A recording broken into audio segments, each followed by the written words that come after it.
Welcome to the Ordinary Marathoner podcast.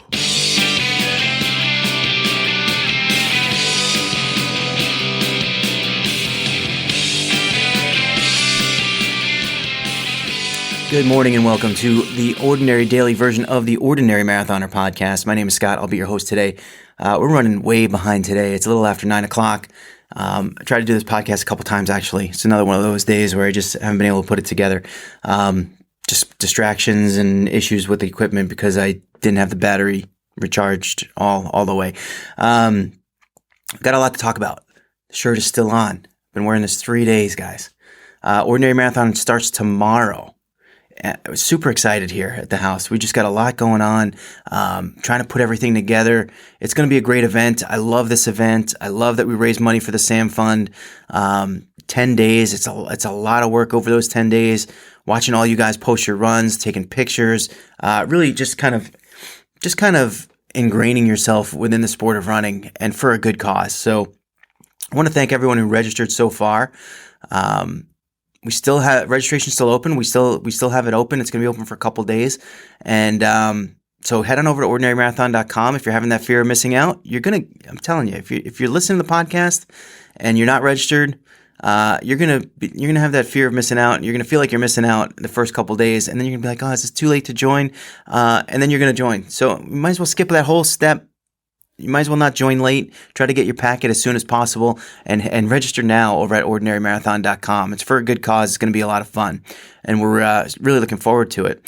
Tonight at midnight, I will be running a midnight mile, a midnight madness mile, we call it. Just something I do to kind of kick off the event since it will technically be Friday. So we are going to, I'll be running a mile at midnight. I'll be posting a picture, and that'll be my max mile too. So Debbie Early and Ordinary Marathoner, both of us are going to be donating $1 for every max mile that we see posted. So just a nice little extra boost for our overall donation to the SAM Fund for the Ordinary Marathon. Really excited about it. We will be doing race day registration for the 5K if you show up to Fleet Feet Longmeadow. So that's still an option for you guys. But again, if you want to participate in the virtual race in all 10 days and be eligible to win all those prizes, lots of prizes, you got to register today. So get on over to ordinarymarathon.com, hit that register now button, and join us. I think topic 2 today is going to be Ironman training. 2 days ago on Tuesday, I had an Ironman day. I had a phenomenal training day. I backed that up yesterday with a very poor day. Very poor. Might as well kind of mark it down as a rest day, I think, for me.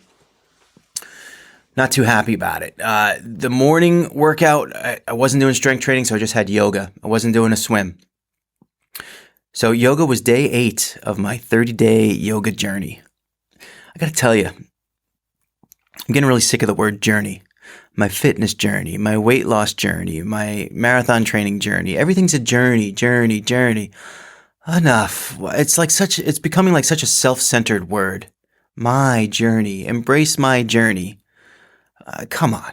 Anyway, so day 8 of my 30-day yoga journey was, the theme was meditate. And as you can tell by the word, there's a lot of kind of sitting around and thinking. I've never been accused of being a deep thinker.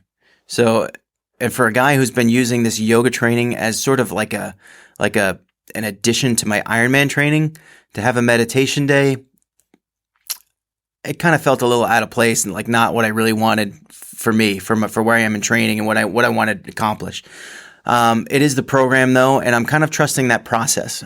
That's another new thing that we talk about, right? Trust the process. So I'm trusting the process. And it wasn't a bad workout. It wasn't really a good workout, but it wasn't like a bad thing to do. It just wasn't very intense. It wasn't as intense. It's never really super intense, but it wasn't as intense as it normally is. Roll that into my run, which I probably could have done all day long. I had time, and I just thought that the optimal time for me, for whatever reason, was going to be after, my typical workout session is after I put Sam to bed. Workout then. The night before, I had good success doing that. Now we went out to dinner. I had a salad. I came home. I felt great. I did the bike, and I did a 2-mile run on top of that. Wonderful. Now, last night's dinner was ham and roasted potatoes and zucchini. A much heavier meal than salad. And I just couldn't shake that meal. That meal like sat with me for hours, and everything felt heavy. My stomach felt heavy. My legs felt heavy. I finally brought myself to get on that treadmill at 9:30, and it just was not happening. It just was my body didn't want to move. And I had it set on slow, and I wound up even moving it to walking speed because it just wasn't feeling right. And I said, at a certain point, I just said, this isn't what it's supposed to feel like at this point for an 8-mile run. And you know what? I'm not at the point where where I can roll out of bed and run 8 miles. And I think that's kind of my mindset is, I'm training for an Ironman. I run 8 miles. I write it down. If I write it down, I should do it. But then when it's come, I don't prepare for it. I don't prepare for it mentally, and I don't prepare for it physically with diet, in terms of diet and getting ready for a run of 8 miles that I need to prepare for. So, big mistake, lesson learned. I need more salad in my life. Let us embrace salad, and I actually really am over the next 94 days. I got to think about things like that. You know what? You think about it. Protein, a carb, a vegetable, protein, a starch, a vegetable, whatever you want to call it. It's like a nice round meal that my mother would have made when I was a kid. Feels really healthy, especially when I have a 9-year-old who needs, all her vitamins and her protein and everything. It felt like a really solid meal. A good meal for a growing child. Not a good fueling for a run meal. And I got to keep that more in mind. And I'm going to work on that, guys. And I'm going to start. I'm actually really going to start making more salad. It's actually one of my new focuses is to focus on meals that are going to fuel, and not just on the health kind of overall sort of.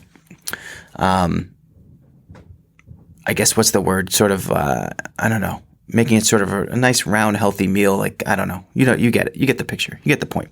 Today's workout is going to be intense. Today's workout, I got to get after it, guys, because it's 9:12, and this is bad. It's bad. I'm behind. Got to do my strength training, upper body day 9 of my 30-day yoga journey. Then we're going to go swimming, probably around noon, and then tonight is bike night, and I still haven't decided. So originally this was going to be a short, intense ride, like an hour or under, but intense ride. I'm rethinking that only because the weather is supposed to be pretty weak on Sunday. It's supposed to rain. And I need that to clear out so that I can go out for my bike ride. It's the only day that I can get out there. Now, Saturday, you guys remember, we're running in Central Park. So if you guys want to join us, if you live in the New York area and you want to join us, it's scheduled for 10 a.m. at 90th Street and 5th Avenue. We're going to meet right near the reservoir entrance. And then we're going to go to Jake's Dilemma. It's on the west side at probably around 11:30 for that. So if you want to meet us there, I got to tell you, I don't know who's going to be there. I've gotten a lot of people that say they want to come. They don't want to come. I haven't heard from them. They may be there. They might not. They have a race that day. They don't. Whatever. It just, right now, we might go and there might be 10 people. Or Stephanie might get up and go down to New York City, and it might be me, Stephanie, Sam, and Ellie on her own. That could happen. And I'm open to that too. Whatever. Is what it is. But hey, we made the effort, right? We're going to make the effort. So there's that on Saturday. Anyway, so basically what I'm saying is my Saturday is, I can't do a bike ride on Saturday because I'll be in New York. So it's got to be Sunday. Now Sunday looks like it's going to rain. So if I wind up having the bike in on Sunday, I have not had success doing like a 4-hour indoor trainer ride. My backside just doesn't take that kind of punishment. It doesn't. It just doesn't. So if that's the case, then I'm going to have to wind up doing like a 2 to 3 hour ride Sunday, and I'll probably do a 2-hour ride tonight, which is fine because the NFL draft is tonight. So I have something to watch. I have something, to kind of keep my attention away from the pain of the backside. Although sometimes when you're a Jets fan, watching the NFL draft is just as painful, and you feel much the same pain in the backside as you would. So look, let's talk about the draft, because I said I was going to do this on Twitter. So here's the part where if you listen to this for the running nature of this podcast, I'll forgive you if you check out, because we're going to talk about the NFL draft a little bit. Because you haven't seen enough NFL fans. You haven't seen enough mock drafts yet, right? Mind you, everyone who does a mock draft, nobody knows. Nobody knows. Everyone acts like an expert, and then no one's ever right. So nobody knows. There's so many smoke screens these teams put up, and they say they like a player when they really like somebody else. It's basically gambling. And even if you got it right, it's almost like filling out your NCAA pool. Really, you're lucky, when half the time your NCAA pool is won by Wanda in accounting, who never watched a game and picks the teams because she likes shopping in those cities, which is actually someone I know won it for doing. She's like, oh, I like shopping there, and North Carolina, I like that. But that happens all the time. I know. Am I being sexist by saying Wanda? It could be Joe from accounting. Let's call. All right, does that make it better? Doesn't matter. So that's what I think about the NFL draft. It's all a luck game, and people are going to sit there and pretend like they're experts, and they're going to talk about it for hours because they got to fill airtime. And dopes like me sit on the bike and watch and just need to be entertained, and I'll watch it. So here's my mock draft goes 3 picks. My mock draft goes 3 picks because then the Jets pick 3, and then after that, I don't really care. They don't have a second-round pick, and we'll talk about that in a second. At this point, I think that the Cardinals are taking Kyler Murray. It would be a pretty cool smokescreen if they didn't, but I think it's kind of like they've gone too far with it at this point. You have a young starting quarterback in Josh Rosen, so why you would do that to him and put him through, unless you're sitting there behind closed doors and saying, listen, dude, we're just trying to trade this pick, and so we're going to talk up Kyler Murray so we can try to trade it to somebody who really wants him. Unless you've been doing that all along, and I don't think they have been. And if you were, wouldn't you do the trade already? Wouldn't you have made the trade already? Why would you wait so late to actually pull the trigger on the trade if you were trading? So I think they're taking Kyler Murray. I think that's a mistake too. I do think it's a mistake, but that's for a different time. We can analyze that 5 years down the line when we see if he's a Pro Bowl quarterback or a has-been. We'll see about that. Anyway, so I do think they're taking Murray, which is good for the Jets, because the Jets right now, they're probably looking to take one of those defensive players. I've kind of identified 4 possibilities, right? So it's Quinnen Williams, Nick Bosa, Josh Allen, and lately in the conversation, Ed Oliver from Houston. All 4 of those picks I'm fine with. I mean, you think about the additions they've made to their defense with Mosley. Jamal Adams getting better and better every year. Leonard Williams had an off year last year. I feel like that D line. I feel like, and I got to tell you, people are going to sit here and say, oh, well, they double team Leonard Williams all the time. Did you really watch the games? Did you really watch to see that he was double teamed all the time? Did you really watch that? Because I tell you, I watch football and I'm a football fan, and I'm looking to see who they're throwing the ball to. I'm looking to see who's sacking the quarterback or who's getting after it. I'm not necessarily analyzing the offensive line play on every play. I do look from time to time. I think that's just kind of like my football background because I played in college. So I do look from time to time, but I don't rewind to say, oh, let's see. Oh, look. Their focus must be on double teaming Leonard Williams. I gotta say, I think most of the analysts that watch this, they don't watch. They don't watch either. They're too busy watching the quarterback drop and the ball, wherever the ball goes. That's what they're watching. I think that very few analysts. There are some. I think very few analysts actually analyze the game like they make it out to seem like they analyze the game. All you need to know is Stephen A. Smith gets paid $10 million and he makes mistakes in football all the time. That guy should be banned from talking about football. $10 million though he gets paid. I tell you what, if Stephen A. Smith gets $10 million, Tony Romo is worth about $300 million. He's like the Bryce Harper. He's like the Bryce Harper, the Mike Trout of football sportscasters. Anyway, moving on. So yeah, I think the number two pick, San Francisco. I think they're taking Quinnen Williams. It's going to be Quinnen Williams or Bosa. I think. I don't know why. I feel like those are the two biggest hype names, the highest ranked players consistently on most people's boards when you see these ranking boards. That being said, I don't want the Jets to take either of those players, so I'm fine with San Francisco taking either one. I think, if Bosa's on the board, I could see the Jets taking him.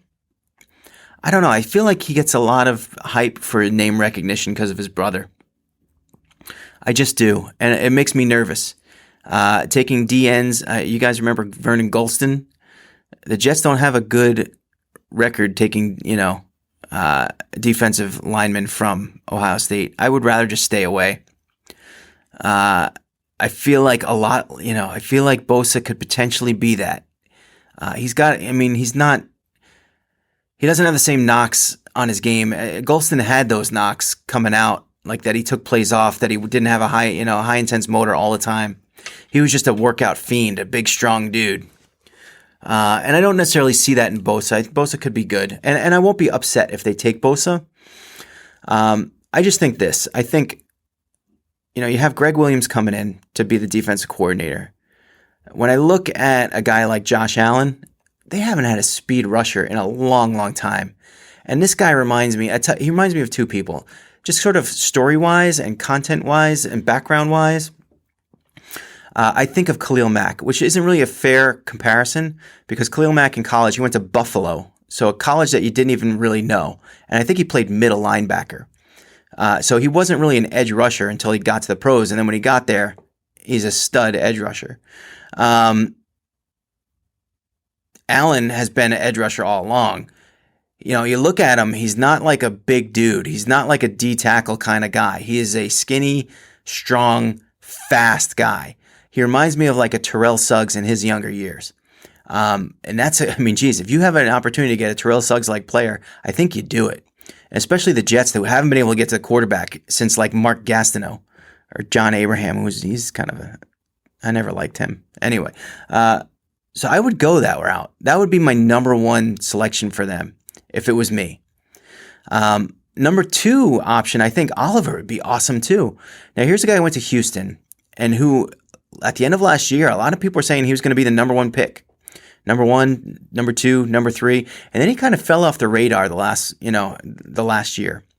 Now you want to talk, now again, I don't watch his games, but you want to talk, if you play for a school like Houston, it's not like Ohio State or Michigan or Alabama where everyone's a stud and you can't really game plan against a defense like that. You play for a school like Houston and they have one really standout player. And again, I don't know a lot about Houston, so I could be wrong, but it's a lot easier to devise a game plan to stop their best player, to double team that best player. And I think, if you don't put up the numbers, you don't put up the sacks or whatever, people just kind of say, all right, he's not as good as we thought, and they drop him down. And what's the difference if you drop down from those top 5 to like the next tier, top 10, top 15, whatever. That's all he's really dropped. And I watch the guy play, I watch his highlights, and he does things that a guy like Quinnen Williams, Leonard Williams, I think that I look at Quinnen Williams very much like Leonard Williams in their playing style. They're both strong, big dudes. They're just, they're bull rush guys. I look at Oliver play, and that dude is nimble. He is quick. He gets around blocks. I saw an interview with him. He seems like he had an awesome personality. He seems like he'd be a great teammate. Not that Quinnen Williams wouldn't be, or Nick Bosa wouldn't be. I just don't know. When I saw this guy talk, I'm like, wow, I'd like to have this guy on my team. So yeah, that's Allen, Oliver. Here's my order: Allen, Oliver, Williams, Bosa. And again, I would be happy with any 4. And I like to think, here's my dog going nuts upstairs. I like to think that the Jets execs do their homework and they do it properly. But I don't trust them. I definitely don't trust them. And I look at Christian Hackenberg, and the Hackenberg story is just, it's so ridiculous to me because this guy, he was drafted in the 2nd round. You watch the tape, right? Did you not watch the tape? Did you not go to see this guy, work out at the combine? Probably a Penn State workout. You have interviews with him. You talk to other players about what he's like. You see him in practice. I mean, did you not know what you were getting? This guy couldn't see the field in preseason. I mean, he stunk in preseason when the little bit he got. The season was over. Their season was over. They were out of the playoffs. And you had your future quarterback sitting on the bench. How bad do you have to be in practice to not even get a look on the field when your season's over and you're out of the playoffs? What did this guy do? How bad was he? Was he an idiot? Was he dumb? Did he really have like a chicken wing arm? What happened to him? Did he get hurt? I don't know. How did the team make such a big mistake on this guy? I don't get it. So, when you have a big mistake like that, how do you trust this team to make a good choice? You can't. You can't. So the other option that they have, and the option that I'm scared of, is that here's a team who traded up, got rid of their 2nd round pick from this year to trade up 3 places, along with other things, to trade up 3 places to get Sam Darnold last year. And again, I still think they wanted Baker Mayfield last year.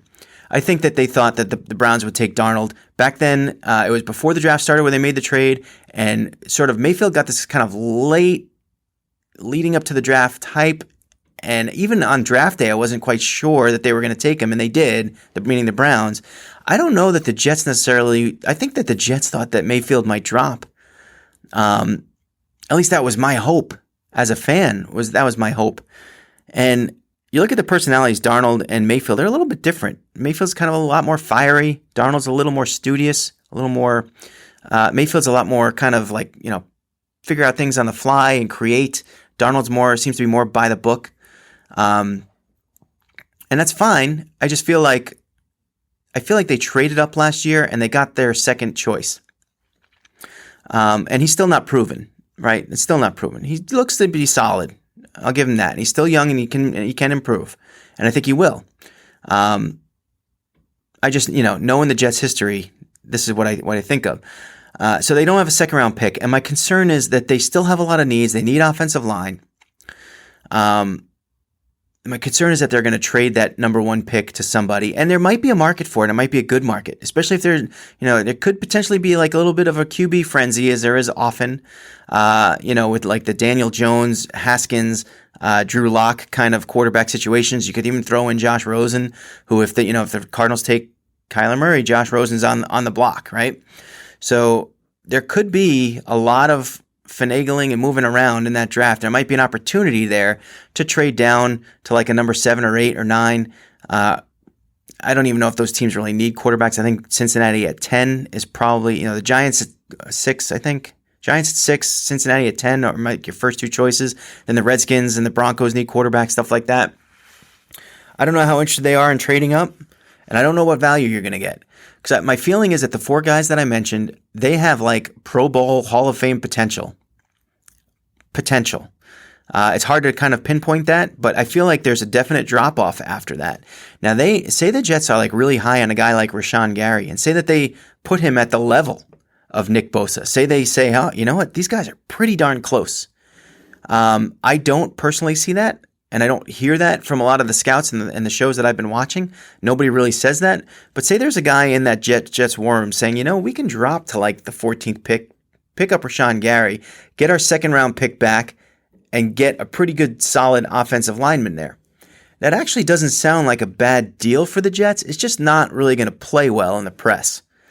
And it's not going to play well, And then what happens is, if you had that pick, and one of those 4 guys, or whoever that guy is that you identify that the Jets might have gotten if they traded away, and that guy becomes a stud, and he's the defensive player of the year next year, defensive rookie of the year, It is a problem. It's a problem. So I don't see them necessarily trading down for that reason. I think that the Jets, the pressure is on them so much, especially those executives, that you can't make a mistake like that and stick around. And McHagnon, he's on his last legs anyway. I'm frustrated with this Le'Veon Bell pick. The guy doesn't show up to minicamp.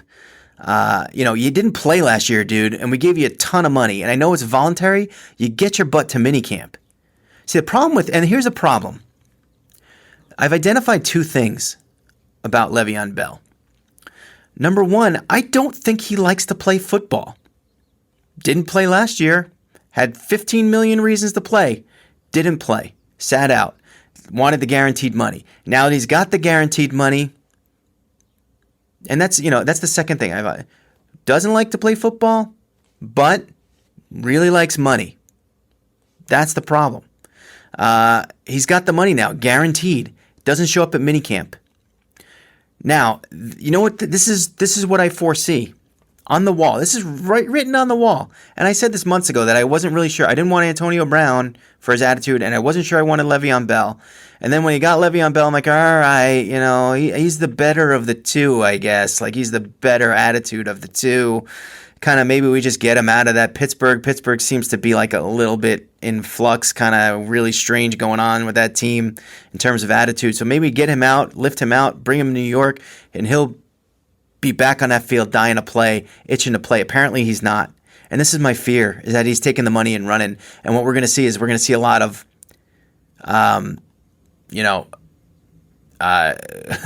what's the word? Like quad pull injury. Le'Veon Bell, questionable quad, questionable calf injury, questionable hamstring. No broken bones, no MRIs, none of that crap. All injuries that are just a little banged up that he's going to be sitting. If you Jets fans remember John Abraham when he in the playoffs of his last season as a Jet when he sat out all those playoff games because he was worried about signing his new contract. I feel the same attitude coming on with Le'Veon Bell. I just do, and it's going to be bad. That's what I fear. And I fear, one of the other trades I heard was they potentially trading for Jalen Ramsey. God, please no. Talented, yes. This guy he's a bad attitude. This team will implode on themselves, especially with their schedule. Look at the Jets' schedule, guys. I got to tell you, it's potentially like a 9-win schedule. I think it's potentially a 9-win schedule. But the beginning of that is like a 1-5 start. Like the two Patriot games are right in the beginning. They play the Browns, who are going to be awesome. They beat the Jets last year, and they're even going to be more improved this year. But if you look at, I think the Cowboys, the Eagles, they're all in the first 6 weeks, right? I think the Jets play the Bills week 1, which is not a gimme. As you Jets fans know, remember that last Rex Ryan year? Was it the last Rex Ryan year, or was it Todd Bowles' year, when they could have made the playoffs and the Bills didn't? In the last game of the year, the Bills had nothing to play for. Oh, they were playing against Rex Ryan, right? That was Bowles' probably first year, and they blew that game. The Bills are not a pushover, and they've improved this year too. But say they win the Bills game, then they got Patriots, and I don't know in order. I think it's Browns, Patriots, Eagles, Cowboys, Patriots. Potentially 1-5 start. Now you have Jalen Ramsey on your team, and Le'Veon. You're going to see a lot of. You're going to go in. I'll tell you right now, you're going to week 7, and Le'Veon Bell will have a quad strain, or something, and Jalen Ramsey will be just pulling the team apart mentally, screaming, crying. He checked out last year when the Jags started to stink. He checked out. He didn't care. Please do not trade that number 3 pick for Jalen Ramsey. Please. The team will be unwatchable. It'll be unwatchable. Of course, watch them do it, and then they're going to win the Super Bowl, and I'll be angry. Anyway, all right, that's my daily that's my rundown on the Jets, which wound up being like longer than the entire podcast. So we're going to cut it there. I'm going to be upset tonight. I know I'm going to be upset. Call me with condolences. Anyway, all right, guys, we're going to get running. Remember, I got to get busy. I got to work out. So remember, every day is an ordinary day. It takes you to make it extraordinary. So get after it, guys.